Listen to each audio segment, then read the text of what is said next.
Who the hell put this here?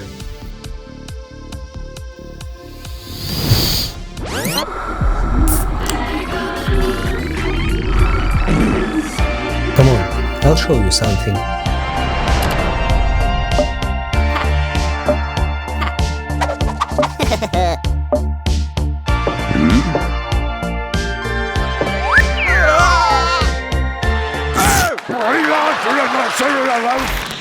20 years ago was the release of the game Neighbors from Hell. There are a lot of things you haven't noticed about this game before, but today we are going to remember this story. We'll look at what attracted players to it, and we'll look at the creepy moments that we definitely didn't notice when we were kids.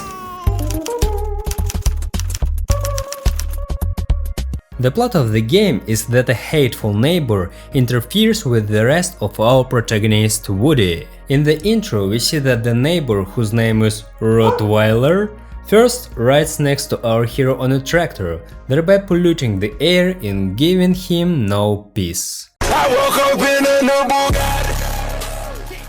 Then a neighbor's dog shits on Woody's flowers, causing them to wilt, and a Rottweiler's mom throws trash in our hero's yard. But when Woody wants to talk to his neighbor, he just slams the door in his face. The main character decides to get revenge on his neighbor and calls the local TV station to make a comedy show out of it. To get maximum viewer approval, we need to create a chain of tricks, so that the neighbor is constantly nervous and we get extra viewer ratings.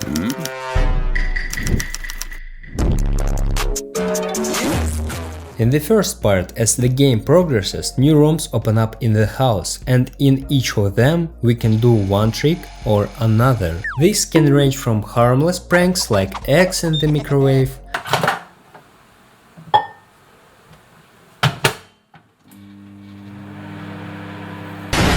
to quite dangerous ones like an electrical wire in the water or soap on the floor. Also, as the levels become more difficult, pets appear in the house, which if they notice Woody starts screaming loudly and a neighbor comes to their screams.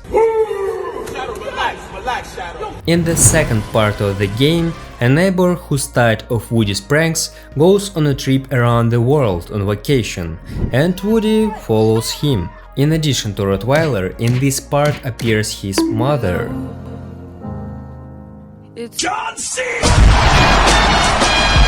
who can also kick Woody's ass. And there is this Olga, our neighbor's girlfriend with her little son, who's constantly bullied by the neighbor. Olga and her son do no harm to our main character. This part, in my opinion, is harder, because the locations are constantly changing, there are more difficult tricks, and because of the presence of the Rottweiler's mom. But in the second part they added 3 lives before losing, which leveled out the difficulty somewhat. A remastered titled Neighbors from Hell was released in October 2020, which is a compilation of the first and second parts. The developers replaced textures with HD, increased frame rate, added some innovation in the form of slightly modified models. They also added new mechanics for looting items and new tricks. Such realistic mechanics. I analyzed and highlighted few factors why, in my opinion, part 1 was successful. The color scheme is clearly not chosen at random. Warm orange and brown tones create a cozy vibe. I saw a similar color scheme in the TV series Friends. This gives the viewer a feeling of comfort and relaxation. I think that's the reason why I liked the first part better. Textures are made in cartoon style, which emphasizes the non-seriousness of all the events taking place on the screen. The hypertrophied, caricatured characters also bring a smile. It's enough to look at Olga's breasts. In addition to character models, pay attention to details. Crooked doors, crooked cabinets, irregularly shaped TV all fit together well and set the mood of the game. All the emotions, reactions and actions of the characters are also hypertrophied to amuse the player. The developers also tried their best on level design. Rooms don't like empty, especially in season 3 of the first part. They managed to make the rooms cozy with little things like paintings, shelves and various decorations. By the way, this was my favorite room. Write in the comments which one you liked the most. Whatever anyone says, but sound design is very important in many types of content. Cheerful music greets us as forget it, just listen my sound design for this.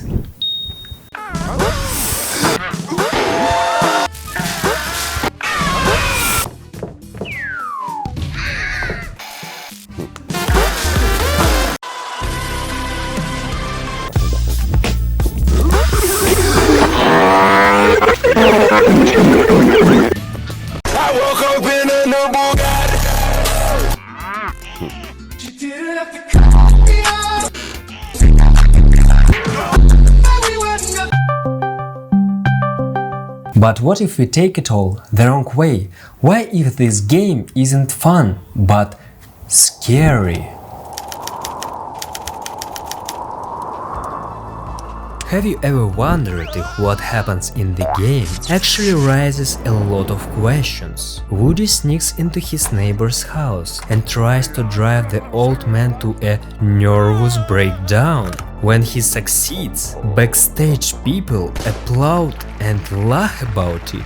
But no one knows why a Rottweiler behaves the way he does. He is probably deeply unhappy because a happy person wouldn't bother the neighbors. Also, in the first part, we see that although the neighbor is old but lives without a wife and children, and Olga, who appears in the second part, is clearly younger, and their story on vacation is more like a short resort romance.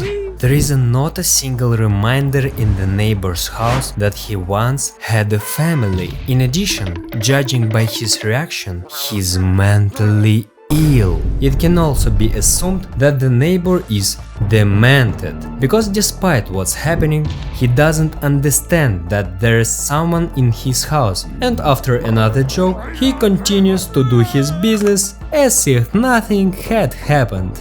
Although Woody wants revenge, his tricks are clearly more cruel compared to what Rottweiler did. Soap on the floor, a bowling ball instead of a soccer ball, and an electrical cord in a puddle of water. All of these can lead to the death of a neighbor.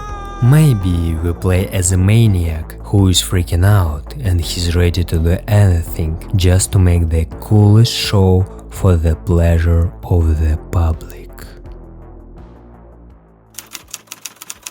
Of course, it's a comedy game. The developers intended it to be a fun game, and what I said is just fun creepy theories. Without a doubt, Neighbors from Hell is a cozy, fun game. Success of the game is justified. Clear controls, interesting tasks, and game content in the form of sounds, textures and characters give an unforgettable experience and a lot of fun. For me, I associate this game with my carefree childhood when I was 5 years old. Warm summer, the smell of mom's pancakes. I don't have to go to school or work. My older brother on his old computer first showed me Neighbors from Hell, which I would remember to this day. It's great that there are games like this that give you the opportunity to relive those emotions 20 years later. I hope you feel the same.